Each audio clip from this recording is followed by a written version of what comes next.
লীগের আওয়ামী লীগের সমাধানে, এবং এটা সরকার তো কাজ করছে, আমরা সরকারের সাফল্যতা কামনা করি। তবে যত তাড়াতাড়ি নির্বাচিত সরকার হবে, জনপ্রতিনিধি সরকার হবে, যার জবাবদিহির সরকার হবে, ততই যারা প্রত্যেক ষড়যন্ত্র হচ্ছে হয়তো বা সবসময় সাক্ষী। যেহেতু সরকারের নির্বাচনের প্রশ্ন আছে, জনগণের প্রতিনিধির প্রশ্ন আছে, তো আমি মনে করি যে যত তাড়াতাড়ি নির্বাচন হবে, জনপ্রতিনিধি ক্ষমতা চলে যাবে, তাহলে হয়তো ষড়যন্ত্র অনেক বন্ধ হয়ে যাবে। নতুবা যতদিন নির্বাচন না হবে, আওয়ামী লীগ বা অন্যান্য দেশি বিদেশি সংযোগ করার চেষ্টা করতে পারে।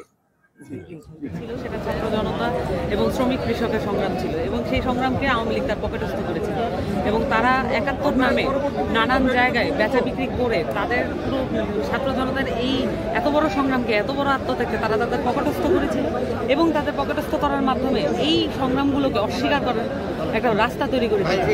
এবং আমরা মনে করি যে সামনের দিনগুলোতে এই যত রকমের সংগ্রাম, বাংলাদেশের মানুষের ধারাবাহিক যে সংগ্রাম আছে, এই সংগ্রামকে ২৪শে জেনারেশন